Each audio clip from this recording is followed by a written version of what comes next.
Within every great mind lie great ideas that are only waiting for a chance to be shared. Good day, everyone. I am Sandra Samaniego, and this is UPTV Online Profile Student Edition. Today, let's talk with a student leader and education advocate from the UP College of Law and see what he has in mind.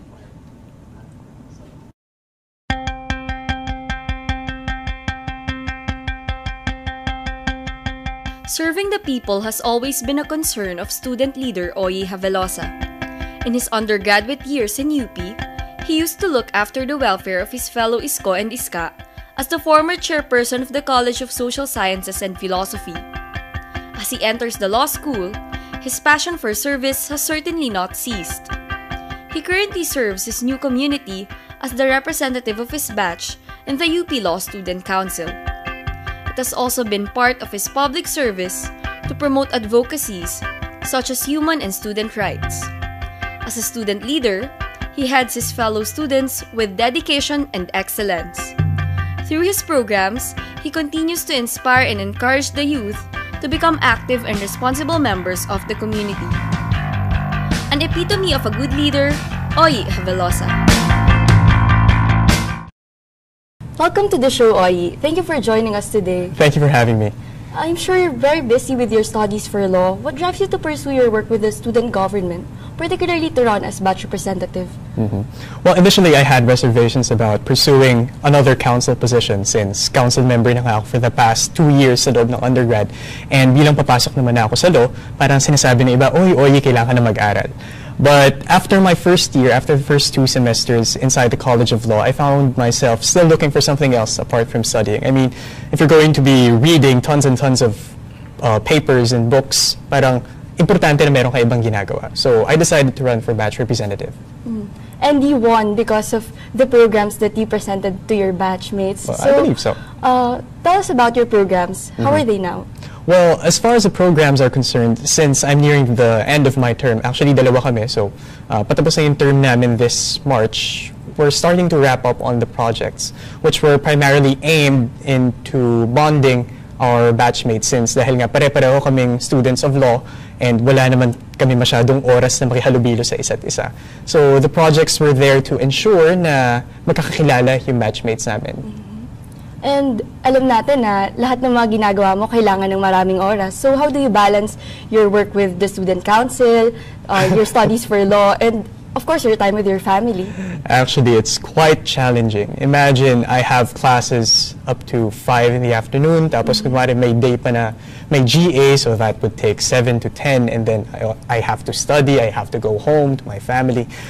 It's really challenging. Now, the best way that I think you could be able to balance all of those responsibilities, thinking which of those demand the most time from you in any given day. So, kunwari, hindi dapat pantay-pantay na time allocation yung ibibigay mo sa kanila sa araw-araw na nabubuhay ka.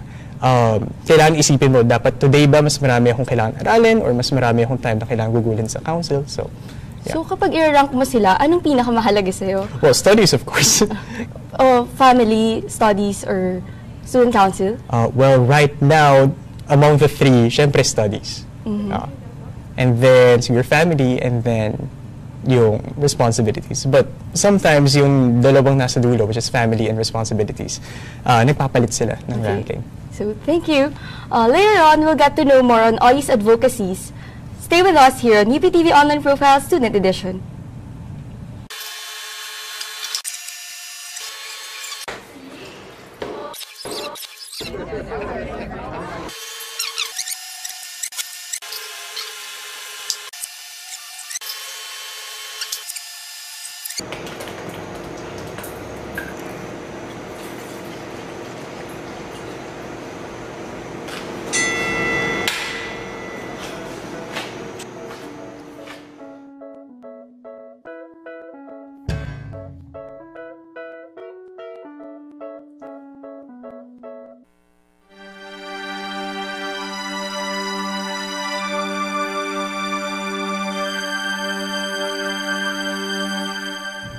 Welcome back, everyone. I'm Sandra Samaniego, and this is UPTV Online Profile Student Edition.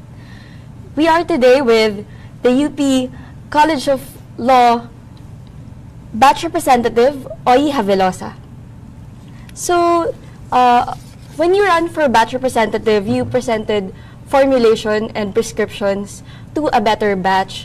So, we'll get through this to know more about you. All right. So, your first prescription was 100% solid. So, na-research niya na. what is your formulation for maintaining good relation with the people that you work with? All right.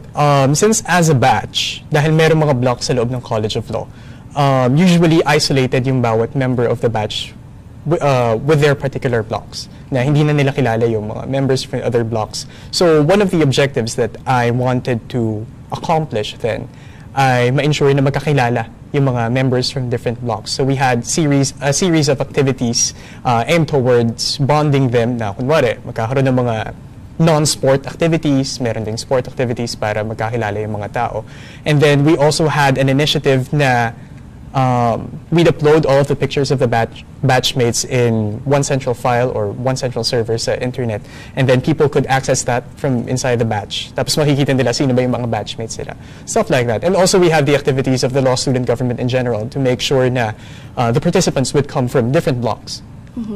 So, what do you do kapag may mga times na hindi mo nakakasundo sa certain issues, yung mga friends or colleagues mo? Well, so far naman wala pang nangyayaring ganun, ano. But I'm one to compromise. Kasi ang hindi naman pwede as a leader na you would always insist on getting your way or believing that your perspective is the only one that should govern discourse. As far as differences in ideas are concerned, dapat hinahayaan yung lumago yung diskurso pagdating sa mga ganong bagay. Na hayaan yung mga bawat isang tao na magsalita kung ano ba yung palagay nila and then decide from then on as a group, as a collective, kung ano nga ba yung dapat nyong gawin. So next is the Haggard No More. You also have that formulation. So what is your formulation for the stressful events that come your way? Well, the key thing that you would have to do as a student of law, when the stress from all of the academics gets too much for you, you have to look the other way. I mean, of course, without compromising your responsibilities as a student, but whenever you have the opportunity, you should take the time off na mag-hold ka ng mga activities with your friends, with your batchmates, with your blockmates, or do some social work. Kaya meron tayo, dun sa projects na nilay down ko for the campaign, merong isa dun na magkaroon ng social outreach para ma-distress yung mga tao na hindi na lang muna nila iisipin yung law kahit ilang oras lang. And then after that, go back to studying. Oh. So, yung isa mo pang prescription is awareness and action. Yeah. So, of all the issues na nakaharap mo, ano yung para sa'yo most passionate ka?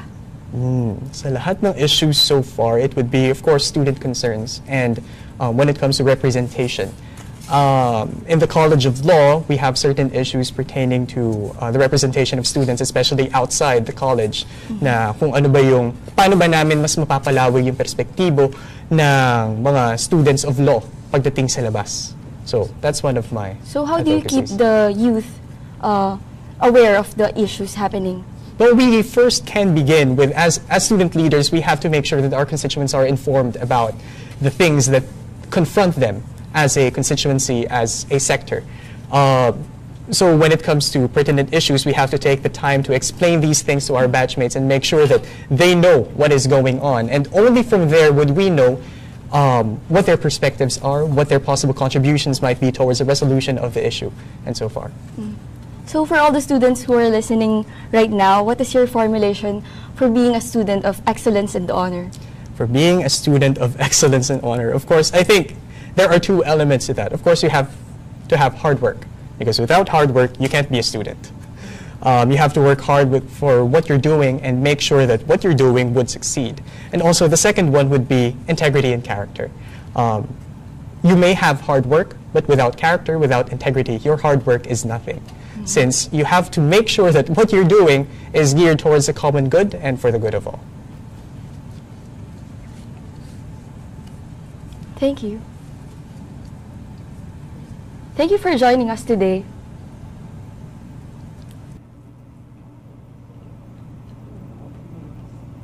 Compromise, hard work, and integrity. This is Oye Havelosa's formula for being a student of honor and excellence. We all have our goals and it is our responsibility to act on them. Thank you for watching. I am Sandra Samaniego and this is UPTV Online Profile Student Edition.